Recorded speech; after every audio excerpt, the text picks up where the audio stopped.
Hello, bros. It's time for that hero stuff, bro. That hero stuff.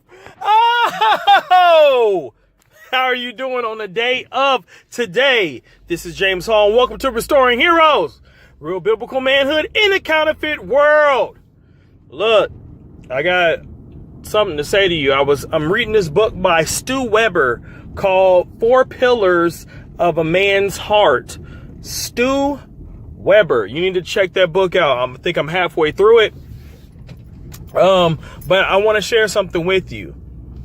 Can your family depend on you? Does your family know that you're going to be there? Is it like second nature? Like, this dad's going to be there. I don't have to worry about it because dad's going to. So there's a story told by Dennis Rainey. I tried to find it, but I couldn't. I heard the story, but I'm just going to repeat it. I'm going to do the best I can. So the mom there's a family of 5. All right. The mom was in the kitchen, not cooking and things like that, but just getting stuff ready for supper.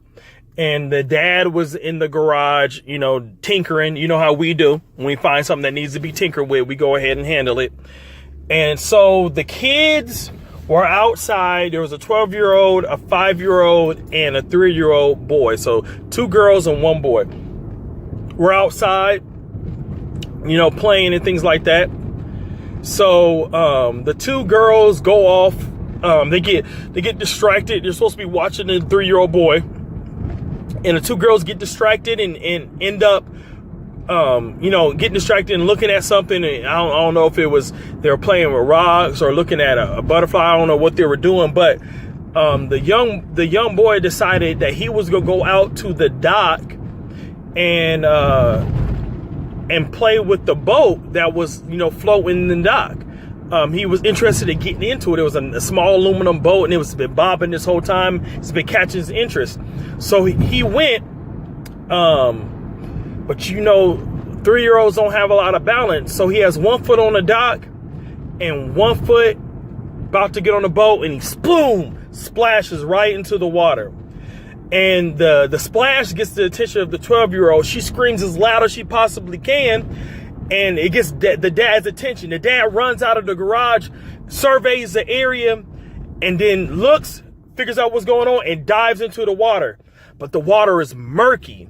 He's searching for his boy. He's going in the water. He's diving deeper and deeper, but he couldn't see anything because the water was murky. So he's almost out of breath. He goes up, reaches for a breath real quick to go back down into the water, and he reaches out again. He reaches his arm as far as he can go. He reaches his feet as far as they could go. He reaching and searching, and he's almost out of breath again. So he goes try to go up for another breath, and as he goes up, he feels his son holding tight to the pillar of the dock, and he grabs his son, and they both come up for air, and the adrenaline was still pumping. So the dad, carries his son. He didn't put him down for a long time. He's carrying his son around the house, around just holding him. And I know it's thankfulness in his heart. He's just holding him. And then when everything calmed down a little bit, he asked his son,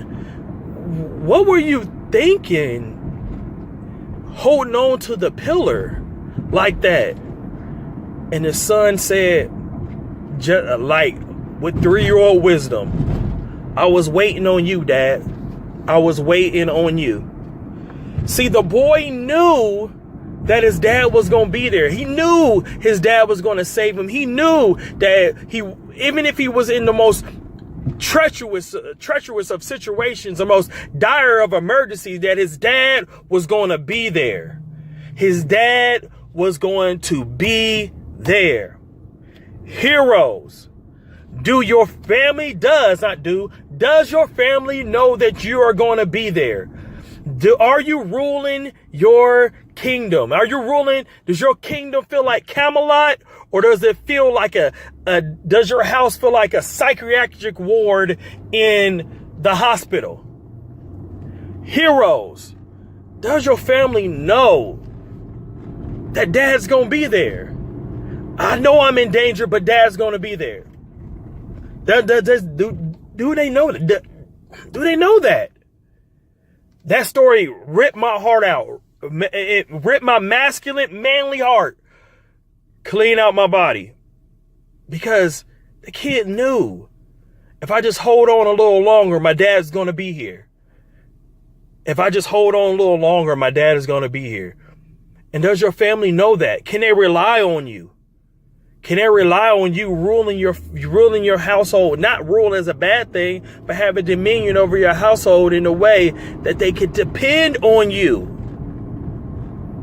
Or can they depend on you? Or are you swinging back and forth against with passivity? Or are you a tyrant? God wants you to be a servant leader. A servant leader. Can your family depend on you? And that's all I got to say about that. So until next time, stand firm in the faith. Act like men. Be strong. Actually, be watchful. Stand firm in the faith. Act like men and be strong out there. Whoop!